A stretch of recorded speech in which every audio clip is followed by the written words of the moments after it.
Hello साथियों, कैसे हो आप सभी। मैं विक्रम और आप सभी साथियों का 24 नंबर की सीरीज़ में बहुत बहुत स्वागत करता हूं।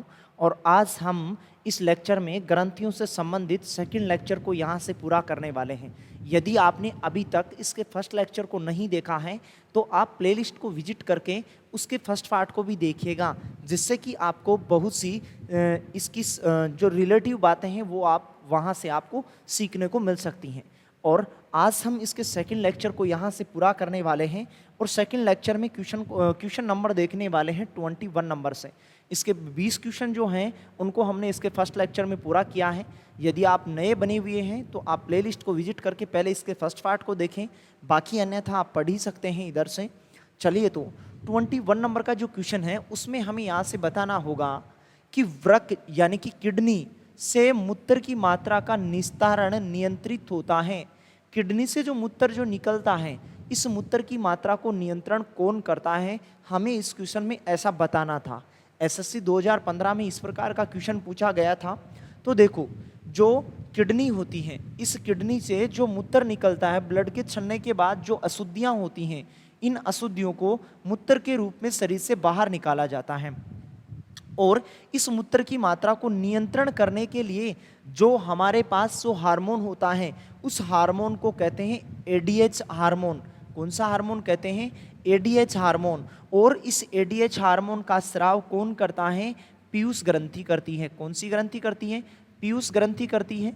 और ये पीयूष ग्रंथि कहाँ पाई जाती है? हमारे ब्रेन में पाई जाती है। तो आपको ऐसा पूछा जाता है कि मूत्र की मात्रा का नियंत्रण कौन करता है? एडीएच हार्मोन करता है। और इस एडीएच का स्राव कौन करता है? पीयूष ग्रंथि करती है। तो एडीएच का पूरा नाम भी आप बता सकते हैं। एडीएच का पूरा नाम होता है anti diuretic hormone. Anti diuretic hormone. Anti diuretic hormone, ये जो हार्मोन होता है हमारे शरीर में मूत्र की मात्रा का नियंत्रण करता है। तो आपका सही जवाब यहाँ से डी होता कि एडीएच जो हार्मोन होता है पीयूष ग्रंथि से तो निकलता है और हमारे शरीर में जो मूत्र की जो मात्रा होती है, इस मूत्र की मात्रा का नियंत्रण करता है। तो सही जवाब आपका क्या होता है? यहाँ से डी आपका यहाँ से सही जवाब होता। चलिए, तो अगले क्वेश्चन की ओर बढ़ते हैं। हमारा अगला क्वेश्चन है, इंसुलिन होता है। क्वेश्चन में एक छोटी सी बात हमें यहाँ से बतानी थी कि इंसुलिन होता है। देखो, हमारे शरीर में जो मिश्रित ग्रंथि, यदि आप मेरे साथ फर्स्ट लेक्चर में बने हुए होंगे तो वहाँ आपने जाना होगा कि अग्नाशय एक मिश्रित ग्रंथियों का प्रकार होता है। यानी कि मिश्रित ग्रंथि का मतलब होता है वो ग्रंथि हार्मोन का भी स्राव करती है और वो ग्रंथि अपने रस के दौरान एंजाइम का भी स्राव करती हैं। दोनों चीज़ों का स्राव करती है। दोनों का स्राव करने के कारण ही इसे मिश्रित ग्रंथि कहा जाता है। और देखो, क्वेश्चन में ऐसे पूछा इंसुलिन क्या होता है। ये जो अग्नाशय होता है, इस अग्नाशय से इंसुलिन का स्राव होता है। किसका स्राव होता है? इंसुलिन का स्राव होता है। और हमारे शरीर में जो इंसुलिन होता है, इस इंसुलिन के कार्य के बारे में यदि आपको कहीं से पूछा जाता है तो इंसुलिन का कार्य होता है, इंसुलिन जो होता है हमारे शरीर में जो अत्यधिक ग्लूकोज होती है, इस अत्यधिक ग्लूकोज को ग्लाइकोजन के रूप में बदलने का काम करता है। क्या करता है? ग्लाइकोजन के रूप में बदलने का काम करता है। और इंसुलिन जो होता है, ये इंसुलिन जो होता है, हमारे पास जो ऑप्शन है उन ऑप्शनों में हमें बताना था कि इंसुलिन क्या होता है। तो इंसुलिन होता है क्या? एक स्टेरॉइड प्रकार का हार्मोन होता है। क्या होता है? एक स्टेरॉइड प्रकार का होता है। दूसरी बात, यदि आपको इंसुलिन के कार्य से संबंधित बातों को पूछा जाता है तो इंसुलिन का कार्य होता है हमारे शरीर में जो अत्यधिक ग्लूकोज होती है, इस अत्यधिक ग्लूकोज को ग्लाइकोजन के रूप में बदलने का कार्य करता है। कौन? इंसुलिन करता है। और इसी के साथ ये जो ग्लाइकोजन होता है, इस ग्लाइकोजन को कहाँ स्टोर रखा जाता है? तो हमारा जो लीवर होता है, हमारा जो यकृत होता है, इस यकृत में ग्लाइकोजन के रूप में स्टोर रखा जाता है। जिस दिन हमारी बॉडी में भोजन की कमी होती है, यानी कि ऊर्जा की कमी होती है या ग्लूकोज की कमी होती है, तो यही ग्लाइकोजन वापस ग्लूकोज के रूप में बदलता है और हमारे शरीर को एनर्जी देने का कार्य करता है। तो आप जान ही पाए होंगे इंसुलिन क्या होता है? एक स्टेरॉइड होता है। चलिए, तो अगले क्वेश्चन की ओर बढ़ते हैं। अगला जो क्वेश्चन है, उस अगले क्वेश्चन में हमें यहाँ से बताना था कि नलिका विहीन, ये नलिका विहीन शब्द देखो, आप फर्स्ट पार्ट में आपने जाना होगा कि जो ग्रंथियाँ होती हैं, ये ग्रंथियां मुख्यतः दो प्रकार की हमने जाना था कि एक तो कौन सी होती हैं, अंतःस्रावी होती हैं। कैसी होती हैं, अंतःस्रावी होती हैं। और दूसरी वाली होती है कौन सी, बाह्यस्रावी होती हैं। कौन सी होती हैं, बाह्यस्रावी होती हैं। लेकिन जो अंतःस्रावी जो ग्रंथियां होती हैं, इन ग्रंथियों में नलिकाओं का अभाव होता है। किसका अभाव होता है, नलिकाओं का अभाव होता है। नलिकाओं का अभाव होता है, नलिकाएं नहीं पाई जाती हैं, मतलब नलिकाएं नहीं पाई जाती हैं। और नलिकाएं नहीं पाई जाने के कारण अंतःस्रावी जो ग्रंथियां आती हैं, इन अंतःस्रावी ग्रंथियों को नलिका विहीन ग्रंथियां भी कहा जाता है। लेकिन जो बाह्यस्रावी जो ग्रंथियां होती हैं, ये बाह्यस्रावी ग्रंथियां में, इन बाह्यस्रावी ग्रंथियों में नलिकाएं पाई जाती हैं, जिसके द्वारा अपना स्राव छोड़ा जाता है। और नलिका पाई जाने के कारण इन ग्रंथियों को नलिका युक्त कहा जाता है, नलिका युक्त ग्रंथियां भी कहा जाता है। क्वेश्चन में हमें ऐसी ही बात पूछा है कि नलिका विहीन जो ग्रंथियां होती हैं, इन ग्रंथियों का अध्ययन करने वाली जंतु विज्ञान की शाखा कौन सी होती है। तो नलिका विहीन यानी कि अंतःस्रावी जो ग्रंथियां आती हैं, इन अंतःस्रावी ग्रंथियों को विज्ञान की कौन सी शाखा में पढ़ा जाता है, तो उस शाखा को कहा जाता है एंडोक्राइनोलॉजी। क्या कहा जाता है, एंडोक्राइनोलॉजी उस शाखा को कहा जाता है, जिसमें हम सभी अंतःस्रावी ग्रंथियों की स्टडी करते हैं। तो आप जान ही पाए होंगे 23वें नंबर का सही जवाब हमारे पास क्या होता, बी हमारा यहाँ से सही जवाब होता। चलिए तो हंसते मुस्कुराते ही अगले क्वेश्चन की ओर बढ़ते हैं। और दोस्तों आपको बता दूं, यदि आपने टॉपिक से रिलेटिव पीडीएफ को अभी तक प्राप्त नहीं किया है, तो डिस्क्रिप्शन बॉक्स में पीडीएफ का लिंक दिया गया है। उस पीडीएफ के लिंक के माध्यम से साइंस के सभी नोट्सों को आप एक साथ प्राप्त कर सकते हैं। एक पीडीएफ आपको अवेलेबल करवाई जाएगी उस लिंक के माध्यम से। वहाँ से आप सामान्य विज्ञान के संपूर्ण नोट्सों को प्राप्त कर सकते हैं। और आगामी दिनों में जितने भी टॉपिक्स को हम पढ़ने वाले हैं, वो टॉपिक भी शामिल होंगे। जितने टॉपिकों को हम पीछे पढ़ चुके हैं, वो सभी टॉपिक उस पीडीएफ में शामिल होंगे। चलिए तो नेक्स्ट क्वेश्चन है, ग्रेव रोग थायराइड में वृद्धि के कारण होता है। खालिस्तान दिया गया था कि अतिस्राव के कारण होता है। ये हमें यहाँ से बताना था कि जो थायराइड जो ग्रंथि होती है, उस थायराइड ग्रंथि के द्वारा जो ग्रेव रोग होता है, वो किसके अतिस्राव के कारण होता है। इसका छोटा सा जवाब है, थायराइड ग्रंथि के अतिस्राव के कारण ऐसा हो पाता है। इधर से समझिएगा आप, जो हमारे पास जो थायराइड जो ग्रंथि होती हैं, ये थायराइड ग्रंथि कहाँ पाई जाती है, गले में पाई जाती है। कहाँ पाई जाती है, गले में। और इस जो थायराइड ग्रंथि के नियंत्रण के लिए, मतलब संतुलित तरीके से काम करने के लिए, इसको किसकी आवश्यकता होती है, आयोडीन की आवश्यकता होती है। किसकी आवश्यकता होती है, आयोडीन की। और ये जो थायराइड ग्रंथि होती है, एक हार्मोन का स्राव करती है, जिस हार्मोन को कहा जाता है थायरोक्सिन। क्या कहा जाता है, थायरोक्सिन कहा जाता है। तो आपको क्वेश्चन ऐसे भी पूछा जा सकता है कि थायरोक्सिन हार्मोन का स्राव कौन करता है, थायराइड ग्रंथि करती है। लेकिन ये थायरोक्सिन हार्मोन का यदि कम स्राव होता है, यदि थायरोक्सिन हार्मोन का कम स्राव होता है, तो हमारे शरीर में गलगंड या घेंगा रोग होता है, गलगंड या घेंगा रोग होता है। लेकिन थायरोक्सिन हार्मोन का स्राव यदि ज़्यादा होता है, उस स्थिति में हमारे शरीर में जो रोग होता है, उस रोग को कहा जाता है ग्रेव का रोग। उस रोग को कहा जाता है ग्रेव का रोग। तो देखो, यहाँ से भी क्वेश्चन पूछे जाते हैं परीक्षाओं में कि थायरोक्सिन हार्मोन का कम स्राव होगा तो घेंगा रोग होगा, और थायरोक्सिन हार्मोन का यदि ज़्यादा स्राव होगा, उस स्थिति में कौन सा रोग होगा, ग्रेव का रोग होगा। आप यहाँ से सही तरीके से आप जान ही पाए होंगे। तो हमारा यहाँ से सही जवाब होता कि थायराइड ग्रंथि के अतिस्राव के कारण ग्रेव रोग होता है। मतलब ग्रेव के रोग में थायराइड जो ग्रंथि होती है, वो अपना स्राव ज़्यादा कर देती है। और वो कौन सा स्राव होता है, थायरोक्सिन होता है। थायरोक्सिन एक क्या होता है, हार्मोन होता है, ऐसा आप जान ही चुके हो। देखो, इस प्रकार का क्वेश्चन एनटीपीसी के पेपर में पूछा गया था। आगामी जो पेपर लगने वाले हैं, उन पेपरों में भी ऐसे ही क्वेश्चन आपको पूछे जा सकते हैं। तो चलिए अगले क्वेश्चन की ओर बढ़ते हैं। हमारा अगला क्वेश्चन है, निम्न में से किसकी कमी से मनुष्य में मधुमेह होता है, मधुमेह रोग होता है, किसकी कमी से होता है।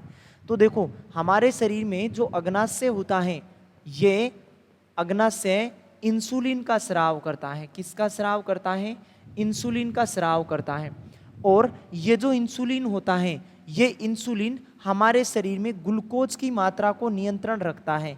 किसकी मात्रा को नियंत्रण रखता है, ग्लूकोज की मात्रा को नियंत्रण रखता है। ग्लूकोज की मात्रा को नियंत्रण रखता है।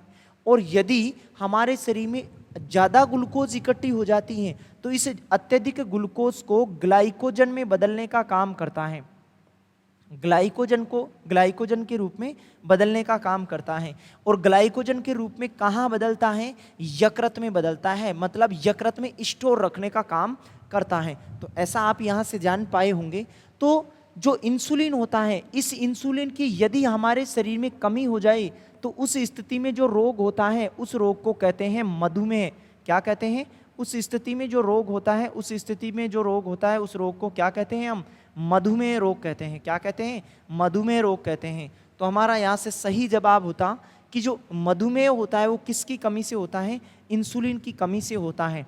सही जवाब हमारा यहाँ से क्या होता? डी हमारा यहाँ से सही जवाब होता।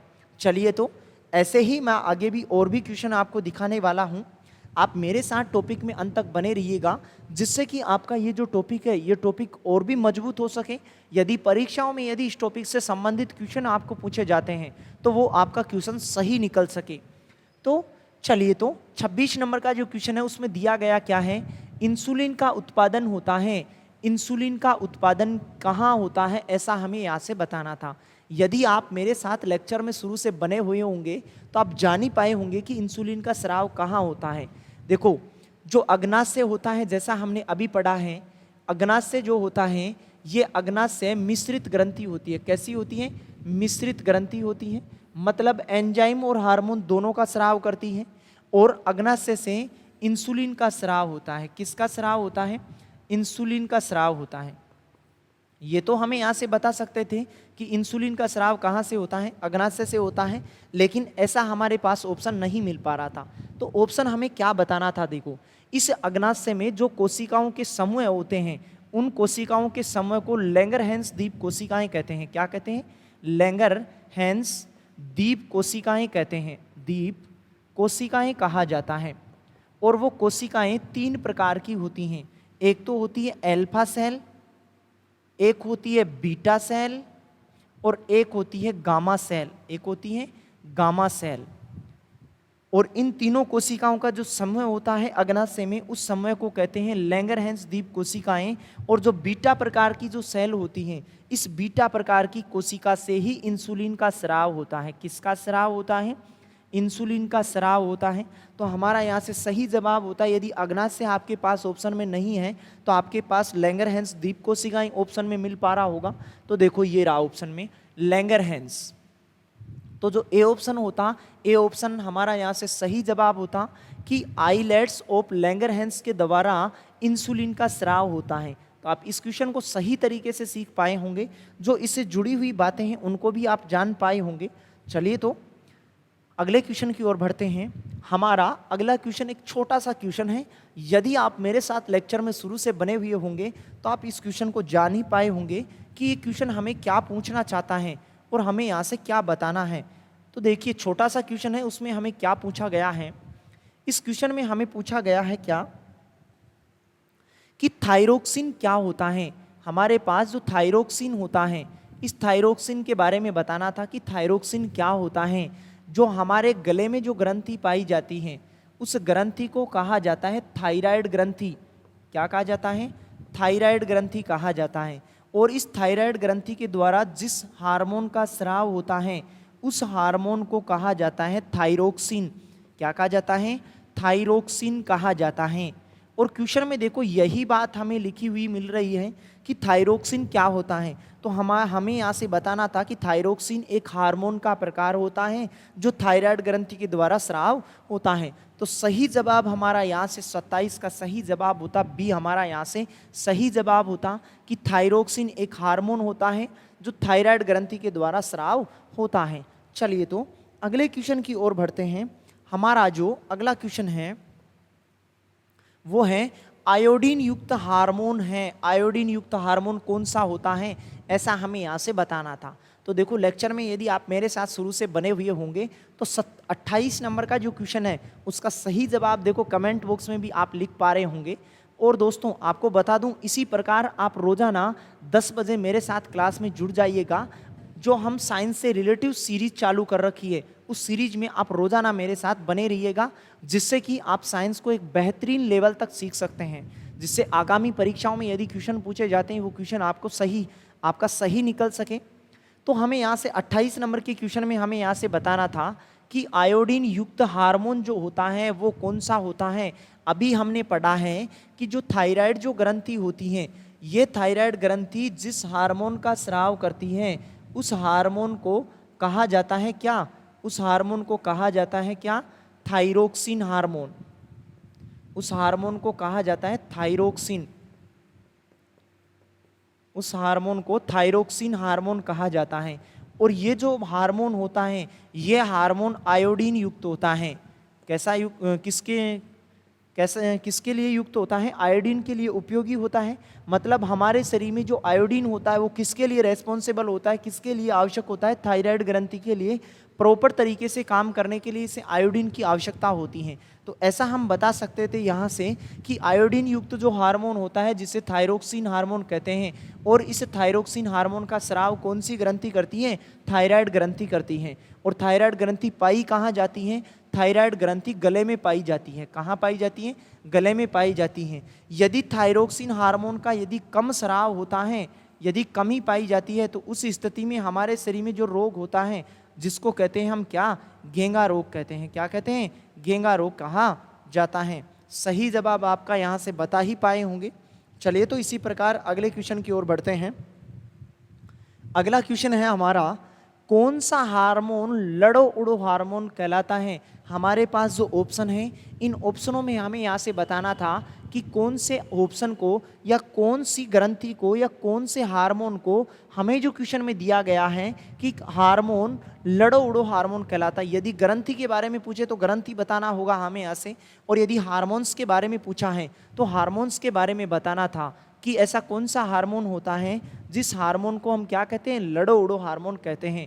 तो जो एड्रेनलिन जो हार्मोन होता है, ये जो बी ऑप्शन में लिखा है एड्रेनलिन हार्मोन, इस हार्मोन को हम लड़ो उड़ो हार्मोन कहते हैं। और इस हार्मोन का स्राव हमारी एड्रिनल ग्रंथि करती है। कौन सी ग्रंथि करती है? एड्रिनल ग्रंथि करती है। और ये एड्रिनल ग्रंथि हमारी किडनी के ऊपर पाई जाती है। कहाँ पाई जाती है? किडनी के ऊपर पाई जाती है। किसके ऊपर पाई जाती है? किडनी के ऊपर पाई जाती हैं। और एड्रिनल ग्रंथि की यदि संख्या पूछी जाती है तो संख्या भी आप बता सकते हैं, क्योंकि हमारे शरीर में 2 किडनियां होती हैं और उन दोनों किडनियों के ऊपर की तरफ जो ग्रंथि होती है उसे एड्रिनल कहते हैं। मतलब एड्रिनल ग्रंथि की संख्या भी कितनी होती है? एड्रिनल ग्रंथि की संख्या भी कितनी होती है? 2 होती हैं। तो आप यहाँ से हमारा सही जवाब क्या होता? और ये जो एड्रेनलिन जो ग्रंथि होती है इससे जरा स्रावित जो हार्मोन होता है, इस स्रावित हार्मोन को लड़ो उड़ो हार्मोन भी कहा जाता है, क्योंकि विपरीत जो परिस्थितियां होती हैं, संकटकालीन जो परिस्थितियां होती हैं, उन संकटकालीन परिस्थितियों में इस हार्मोन का स्राव होता है। इसी कारण इसे 3F हार्मोन भी कहते हैं। मतलब फाइट, फ्लाइट और फेयर, इन तीनों स्थितियों में जो हार्मोन स्रावित होता है वो हार्मोन स्रावित होता है एड्रेनलिन। और इसी के साथ इस हार्मोन को 4S हार्मोन भी कहते हैं, क्योंकि ये जो एड्रेनलिन हार्मोन है वो शुगर, साल्ट, सेक्स और स्ट्रेस, इन चारों स्थितियों में भी इस हार्मोन का स्राव होता है। इस कारण इसे 4S हार्मोन कहते हैं। और फाइट, फ्लाइट और फेयर, इन तीनों स्थितियों में स्राव होने के कारण इसे 3F हार्मोन भी कहा जाता है। तो आप इस क्वेश्चन का सही वे में आप समझ पाए होंगे। और इसी प्रकार अगले क्वेश्चन की ओर बढ़ते हैं। हमारा अगला क्वेश्चन है, निम्नलिखित में से कौन सी ग्रंथि सेक्स हार्मोन का स्राव करती है? बहुत ही इजी क्वेश्चन है। यदि आप मेरे साथ इसके पीछे वाले क्वेश्चन में बने हुए थे तो आप इस क्वेश्चन का सही जवाब बता पा रहे होंगे कि सेक्स हार्मोन का स्राव कौन सी ग्रंथि करती है। अभी हमने ऐसे पढ़ा था कि जो हमारे पास एड्रिनल ग्रंथि होती हैं, ये एड्रिनल ग्रंथि एक हार्मोन का स्राव करती हैं जिस हार्मोन को कहते हैं एड्रिनलिन हार्मोन। कौन सा हार्मोन कहते हैं? एड्रिनलिन हार्मोन कहा जाता है। और ये जो हार्मोन होता है, ये हार्मोन या इस हार्मोन को हम 4S हार्मोन कहते हैं। कौन सा हार्मोन कहते हैं? 4S हार्मोन कहते हैं, क्योंकि साल्ट हो गया, शुगर हो गया, सेक्स हो गया और स्ट्रेस हो गया, इन चारों स्थितियों में इस हार्मोन का स्राव होने के कारण इसे 4S हार्मोन कहते हैं। तो मैंने यहाँ से बताया कि सेक्स वाली स्थिति में जो हार्मोन स्रावित करती है वो कौन सी ग्रंथि करती है? एड्रेनलिन ग्रंथि करती है। तो हमारा यहाँ से सही जवाब होता ए, हमारा यहाँ से सही जवाब होता। तो सही क्वेश्चन, इस क्वेश्चन का आप सही जवाब बता पाए होंगे। चलिए तो अगले क्वेश्चन की ओर बढ़ते हैं। हमारा अगला क्वेश्चन है, वर्षणों से कौन से हार्मोन का स्राव होता है? मतलब जो वर्षण होते हैं, जो टेस्टिकल्स होते हैं, उनसे कौन से हार्मोन का स्राव होता है? तो देखो, जो ग्रंथियां होती हैं, जनन ग्रंथियां, ये जनन ग्रंथियां फीमेल में अलग होती हैं लेकिन मेल में भी अलग होती हैं। फीमेल्स में अलग पाई जाती हैं और मेल में अलग पाई जाती हैं। जनन ग्रंथियां जो फीमेल में पाई जाती है जिसे कहा जाता है क्या? अंडाशय कहा जाता है। क्या कहा जाता है? अंडाशय कहा जाता है। अंडाशय कहा जाता है। लेकिन जो मेल होता है, इस मेल में जो ग्रंथि होती है, इस जनन ग्रंथि को कहा जाता है क्या? वर्षण कहा जाता है। और इस अंडाशय में से भी विभिन्न प्रकार के हार्मोन का स्राव होता है, जैसे एस्ट्रोजन हो गया आपके पास, प्रोजेस्टेरोन हो गया। उसी प्रकार वर्षण से भी हार्मोन का स्राव होता है, जिस हार्मोन को कहा जाता है टेस्टोस्टेरोन। क्या कहा जाता है? टेस्टोस्टेरोन कहा जाता है। और हमें क्वेश्चन में भी यही पूछा गया था। और ये देखो, लोको पायलट के पेपर में ये क्वेश्चन पूछा गया था। आगामी एग्जाम में जिसमें भी आप बैठने वाले हो, वहाँ ये क्वेश्चन दोबारा से रिपीट हो सकता है। तो क्वेश्चन को आप सही से पढ़िएगा और सही से ही इसका जवाब आप बताइएगा कि जो वर्षण होते हैं, ये वर्षण नर ग्रंथियों के दौरान शामिल किए जाते हैं और इनसे जिस हार्मोन का स्राव होता है, जिसे हम क्या कहते हैं? टेस्टोस्टेरोन कहते हैं। तो सही जवाब हमारा यहाँ से क्या होता? ए, हमारा यहाँ से सही जवाब होता। चलिए तो इसी प्रकार अगले क्वेश्चन की ओर भी बढ़ते हैं। हमारा अगला क्वेश्चन है, निम्नलिखित में से कौन सा हार्मोन आपातकालीन परिस्थितियों के प्रति हमारी प्रतिक्रिया के समक्ष बनाता है?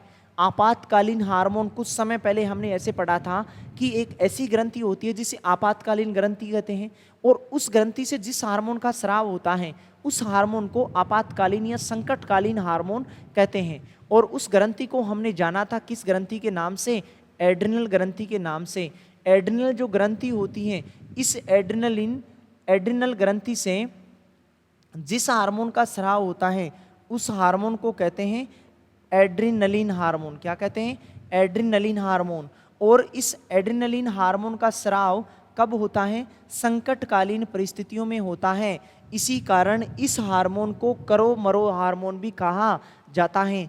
और ये जो एड्रिनल जो ग्रंथि होती है, इस एड्रिनल ग्रंथि को 3F या 4S ग्रंथि भी कहा जाता है। और इसका रीजन हमने कुछ समय पहले पढ़ा था कि ये जो ग्रंथि होती है फाइट, फ्लाइट और फेयर, इन तीनों स्थितियों में अपने स्राव को स्रावित करती हैं। इस कारण इसे 3F कहते हैं। 4S क्यों कहते हैं? क्योंकि सेक्स, शुगर, साल्ट और स्ट्रेस, इन चारों स्थितियों में ये ग्रंथि अपने स्राव को स्रावित करती हैं। इस कारण इसे 4S कहते हैं। तो संकटकालीन या आपातकालीन परिस्थितियों में कौन से हार्मोन का स्राव होता है?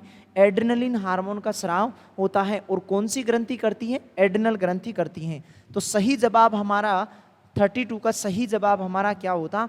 बी, हमारा यहाँ से सही जवाब होता। चलिए तो इसी प्रकार से हम आगे वाले क्वेश्चन को भी पढ़ते हैं। हमारा आगे वाला क्वेश्चन है, निम्न में से वह ग्रंथि कौन सी है जो शरीर का ताप मेंटेन रखती है? मतलब ताप स्थायी रखती है, हमारी बॉडी का टेम्परेचर नियत रखती है। और दोस्तों ध्यान रखिएगा, हर साल किसी ना किसी पेपर में आपको देखने को मिला होगा कि मनुष्य के शरीर का तापमान कितना होता है। तो आप ध्यान रखिएगा कि मनुष्य के शरीर का तापमान 36.9 डिग्री सेंटीग्रेड। सेंटीग्रेड में यदि पूछा जाएगा तो आपको उत्तर बताना है 36.9। यदि फ़ारेनहाइट में पूछा जाता है तो फ़ारेनहाइट में हमारे शरीर का तापमान होता है 98.6 डिग्री फ़ारेनहाइट। और केल्विन में मनुष्य के शरीर का तापमान होता है 310 केल्विन। ये तीन अलग अलग इकाइयाँ होती हैं तापमान की, और इन तीनों अलग अलग इकाइयों में ही आप मनुष्य के शरीर के तापमान का पता रखिएगा। क्योंकि बहुत बार आपको एग्जाम्स में यहाँ क्वेश्चन देखने को मिला होगा कि सेंटीग्रेड में मनुष्य के शरीर का तापमान कितना होता है? 36.9। फ़ारेनहाइट में होता है 98.6 फ़ारेनहाइट। और केल्विन में कितना होता है, 310 केल्विन होता है। लेकिन क्वेश्चन में हमें यहाँ से ऐसे पूछा था कि ऐसी कौन सी ग्रंथि होती है जो हमारे शरीर के तापमान को बैलेंस रखने का काम करती है, नियत रखने का काम करती है। तो हमारा यहाँ से सही जवाब होता क्या, हाइपोथैलेमस। क्या होता, हाइपोथैलेमस। हमारे शरीर का जो तापमान होता है, इस तापमान को बैलेंस करने का काम कौन सी ग्रंथि करती है, हाइपोथैलेमस। और हाइपोथैलेमस तापमान को नियत रखने के अलावा और बहुत सारे काम करती है, जैसे भूख, प्यास, ताप, प्यार, घृणा, क्रोध आदि क्रियाओं का नियंत्रण करने के लिए रेस्पॉन्सिबल होता है कौन, हाइपोथैलेमस। और ये हाइपोथैलेमस हमारे ब्रेन में पाया जाता है, हमारे ब्रेन का पार्ट होता है। तो ताप नियमन या ताप स्थायी रखने का काम कौन करता है, हाइपोथैलेमस करता है। डी हमारा यहाँ से सही जवाब होता। ऐसे ही क्वेश्चन जो आगे लगे हुए हैं उन क्वेश्चनों को भी हम यहाँ से पढ़ते हैं कि खालिस्तान ग्रंथि को मास्टर ग्रंथि के नाम से जाना जाता है। ऐसी कौन सी ग्रंथि होती है जिस ग्रंथि को हम मास्टर ग्रंथि कहते हैं। तो हमारे शरीर में जो पीयूष ग्रंथि जो होती हैं, जो कहाँ स्थित होती हैं, हमारे ब्रेन में स्थित होती है, मतलब हमारे मस्तिष्क में स्थित होती है। ये पीयूष ग्रंथि सभी अंतःस्रावी जो ग्रंथियाँ होती हैं, सभी अंतःस्रावी जो ग्रंथियाँ होती हैं, इन सभी अंतःस्रावी ग्रंथियों को नियंत्रण रखने का कार्य करती हैं।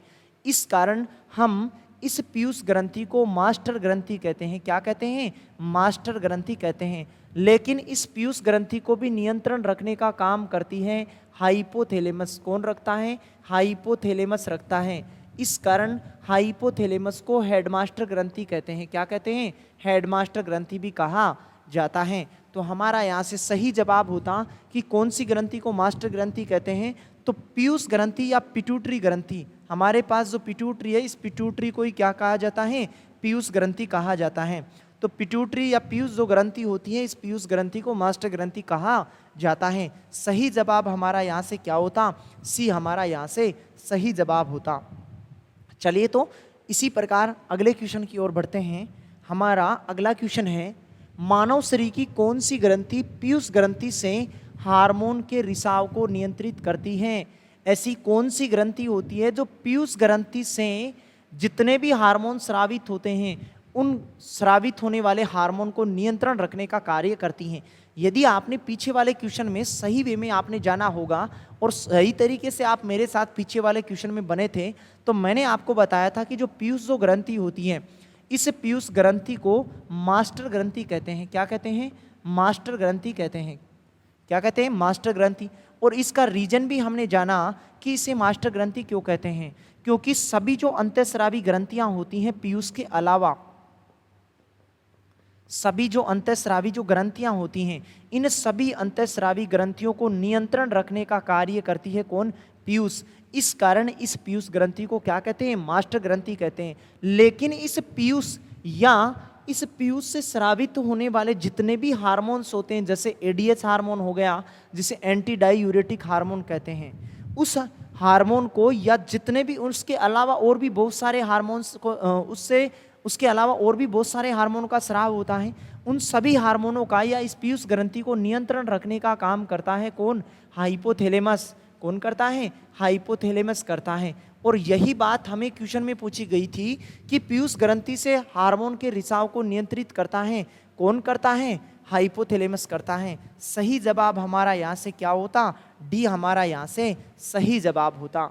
चलिए तो अगले क्वेश्चन की ओर बढ़ते हैं। हमारा अगला क्वेश्चन है, कौन सा हार्मोन रक्त शर्करा को बहुत कम होने से बचाता है। कौन सा ऐसा हार्मोन होता है जो रक्त शर्करा जो होती है हमारे शरीर में कम नहीं हो जाए, उसको बैलेंस करने का काम करता है कौन, ये हमें यहाँ से बताना था। चलिए तो आपने देखो अग्नाशय के बारे में पीछे वाले क्वेश्चन में पढ़ा होगा, और अग्नाशय के बारे में हमने ऐसे पढ़ा था कि अग्नाशय किसका स्राव करता है, इंसुलिन का स्राव करता है। किसका स्राव करता है, इंसुलिन का स्राव करता है। और ये इंसुलिन हमारे शरीर में ग्लूकोज की मात्रा का नियंत्रण करता है। किसकी मात्रा का नियंत्रण करता है, ग्लूकोज की मात्रा का नियंत्रण करता है। यदि हमारे शरीर में अत्यधिक ग्लूकोज की मात्रा है तो इस अत्यधिक ग्लूकोज की मात्रा को ग्लाइकोजन में बदलने का कार्य करता है। और ये ग्लाइकोजन के रूप में कहाँ स्टोर होता है ये ग्लूकोज? ये होता है यकृत या लीवर के पास होता है, ऐसा आप सीख चुके हैं। तो हमारा यहाँ से सही जवाब होगा डी ऑप्शन, कि जो इंसुलिन होता है ये इंसुलिन हमारे शरीर में रक्त के द्वारा जो शर्करा होती है, मतलब ग्लूकोज होती है, उसकी मात्रा का नियंत्रण करता है। सही जवाब आप बता पाए होंगे। और अगला क्वेश्चन है थायरोक्सिन के संश्लेषण के लिए निम्नलिखित में से क्या आवश्यक होता है? थायराइड जो ग्रंथि होती है, इस थायराइड ग्रंथि से थायरोक्सिन हार्मोन का स्राव होता है। कौन से हार्मोन का स्राव होता है? थायरोक्सिन हार्मोन का स्राव होता है। और इस हार्मोन का संश्लेषण के लिए हमें किसकी आवश्यकता होती है? इस हार्मोन के संश्लेषण के लिए हमें आयोडीन की आवश्यकता होती है। तभी हम ऐसे कह पाते हैं कि जो थायराइड ग्रंथि जो होती हैं, ये थायराइड ग्रंथि आयोडीन युक्त होती हैं। और यदि हार्मोन्स के बारे में पूछा जाता है कि ऐसा कौन सा हार्मोन होता है जो आयोडीन युक्त होता है, तो थायरोक्सिन हार्मोन बताना है। और ग्रंथि पूछे तो थायराइड ग्रंथि हमें यहाँ से बताना है। देखो इसी प्रकार का क्वेश्चन लोको पायलट के पेपर में यहाँ से पूछा गया था। आगामी जिस भी एग्जाम्स में आप बैठने वाले हो वहाँ ऐसा क्वेश्चन आपको देखने को मिल सकता है। तो आप टॉपिक्स में, सभी टॉपिकों में आप मेरे साथ शुरू से एंड तक बने रहिएगा। और आगे आने वाले दिनों में भी मैं इसी प्रकार आपको बहुत से टॉपिकों को मॉडरेट क्वेश्चनों के साथ पढ़ाने वाला हूँ। तो रोज़ाना आप 10 बजे मेरे साथ क्लास में जुड़ जाइएगा। और यदि हमारा काम यदि आपको पसंद आता है तो इस काम को अन्य व्यक्तियों तक भी आप पहुंचा सकते हैं और वीडियो को लाइक भी कर सकते हैं। और एक प्यारा सा कमेंट भी आप कमेंट बॉक्स में लिख सकते हैं। चलिए तो अगला क्वेश्चन और देखते हैं। हमारा अगला क्वेश्चन है, पुरुषों में यौन ग्रंथि को क्या कहते हैं? पुरुषों में जो ग्रंथि होती है जिसे हम जनन ग्रंथियां भी कहते हैं, उस जनन ग्रंथि या उस यौन ग्रंथि को हम क्या कहते हैं? टेस्टिकल्स कहते हैं, या हम उसे कहते हैं क्या? वर्षण कहते हैं। और लेकिन जो महिलाओं में जो जनन जो ग्रंथि होती है, उस महिलाओं में पाई जाने वाली जनन ग्रंथि को ओवरी, या उसे हम कहते हैं क्या? अंडाशय। तो महिलाओं के बारे में पूछा जाए तो अंडाशय होगा, और यदि पुरुषों के बारे में पूछा जाएगा तो वर्षण या टेस्टिकल्स हमारा सही जवाब होगा। कि ऐसी कौन सी ग्रंथि होती है जो पुरुषों में पाई जाती है जिसे पुरुष जनन ग्रंथि कहते हैं? तो वो कौन सी होती है? टेस्टिकल्स या वर्षण होती है। सही जवाब आप जान पाए होंगे। अगला क्वेश्चन है हमारा, इंसुलिन किसे विनियमित करता है? तो देखो आज आपने देखा होगा, यदि आप मेरे साथ टॉपिक में शुरू से बने हुए हैं, इंसुलिन के बहुत सारे क्वेश्चन आपको एग्जाम्स में पूछे जाते हैं। तो देखो ये आरआरबी जेई के पेपर में 2019 में इंसुलिन का ये प्रश्न पूछा गया था। और पीछे के क्वेश्चन में मैंने आपको इंसुलिन से संबंधित सभी बातों को डिस्कस करवाया है। तो आपने वहाँ से जाना होगा कि इंसुलिन क्या होता है, इंसुलिन का स्राव कहाँ पर होता है, इंसुलिन अपना कार्य कौन सा करता है, तो आपने वहाँ से जाना होगा। तो क्वेश्चन में हमें यहाँ से पूछा है कि इंसुलिन किसे विनियमित करता है, मतलब इंसुलिन जो होता है वो हमारे शरीर में किसको कंट्रोल रखने का काम करता है? हमारे शरीर में किसको कंट्रोल रखने का काम करता है? शर्करा, या हम ऐसे कहते हैं कि हमारे शरीर में ग्लूकोज की मात्रा का नियंत्रण करता है। ग्लूकोज की मात्रा का नियंत्रण करता है। और ग्लूकोज की मात्रा का नियंत्रण भी कैसे करता है? ये हमारे शरीर में अत्यधिक जो ग्लूकोज होती हैं, इसे अत्यधिक ग्लूकोज को ग्लाइकोजन के रूप में बदलने का काम करता है कौन? इंसुलिन। और इस इंसुलिन का स्राव कौन करता है? इंसुलिन का स्राव करता है कौन? अग्नाशय। कौन करता है? अग्नाशय करता है। ऐसा आप जान पाए होंगे। यदि आप मेरे साथ टॉपिक में शुरू से बने हुए हैं तो आप इंसुलिन से जुड़ी हुई सभी बातों को जान पाए होंगे। और देखो मॉडरेट क्वेश्चन है, दोबारा से परीक्षाओं में आपको ये देखने को मिल सकता है। तो हमारा सही जवाब होता है यहाँ से डी होता, कि रक्त शर्करा का स्तर को विनियमित करने का काम करता है कौन? इंसुलिन। या आपको ऐसे छोटे शब्दों में ऐसे दिखाई दे कि इंसुलिन जो होता है शर्करा या ग्लूकोज की मात्रा का नियंत्रण करता है। तो ऐसा आप यहाँ से जान पाए होंगे। चलिए तो अगले क्वेश्चन की ओर बढ़ते हैं। और ये जो क्वेश्चन है वो आज की सीरीज का अंतिम क्वेश्चन है। और इस क्वेश्चन में भी हम पढ़ते हैं किसको? इंसुलिन के बारे में ही हमें यहाँ से दिया गया है कि इंसुलिन हार्मोन परिवर्तित करता है। इंसुलिन हार्मोन किसे परिवर्तित करता है? सेकंड ग्रेड टीचर में यहाँ से क्वेश्चन देखने को मिला था 2010 में। और देखो अब तक आप मेरे साथ लेक्चर में बने हुए हैं तो आप जान ही पाए होंगे कि जो इंसुलिन होता है ये इंसुलिन ग्लूकोज की मात्रा का नियंत्रण करता है। और हमारे शरीर में जो ग्लूकोज होती हैं, इस ग्लूकोज को ग्लाइकोजन में बदलने का काम करता है कौन? इंसुलिन करता है। तो आपका सही जवाब यहाँ से पढ़ना था कि कौन सा होगा, वसा को ग्लूकोज में नहीं, वसा को ग्लूकोज में नहीं बदलता। प्रोटीन को ग्लूकोज में बदलता है, नहीं। बी ऑप्शन भी हमारा यहाँ से गलत होता। सी ऑप्शन में दिया गया है कि ग्लूकोज को ग्लाइकोजन में परिवर्तित करता है, तो यहाँ से हमारा सही जवाब होता सी, कि जो इंसुलिन जो हार्मोन होता है, ये इंसुलिन हार्मोन अग्नाशय के द्वारा स्रावित होता है और हमारे शरीर में ग्लूकोज की मात्रा का नियंत्रण करता है, और अत्यधिक जो ग्लूकोज होती है, इस अत्यधिक ग्लूकोज को ग्लाइकोजन में बदलने का कार्य करता है। तो ऐसा आप ऑप्शन में पढ़ ही पा रहे थे, तो हमारा यहाँ से इस कारण सही जवाब था सी ऑप्शन, हमारा यहाँ से सही जवाब था। और टॉपिक से रिलेटिव अभी तक आपने पीडीएफ्स को प्राप्त नहीं किया है, तो आप उस पीडीएफ को भी प्राप्त कर सकते हैं। आपके पास जो वीडियो चल रहा है, इस वीडियो के डिस्क्रिप्शन बॉक्स में एक पीडीएफ का लिंक दिया गया है सबसे ऊपर की तरफ। उस पीडीएफ के लिंक के माध्यम से आप सामान्य विज्ञान के संपूर्ण नोट्सों को आप एक ही पीडीएफ में प्राप्त कर सकते हैं। और दोस्तों, ऐसे ही रोजाना मैं एक नए टॉपिक के साथ रोजाना आपके साथ 10 बजे मुलाकात करने वाला हूं, तो आप रोजाना 10 बजे क्लास में मेरे साथ जुड़ने के लिए बेताब रहा करो। और आज के लिए दोस्तों इतना ही, कल फिर मुलाकात होती है इस सीरीज के अगले वीडियो में। तब तक के लिए आपका बहुत बहुत धन्यवाद।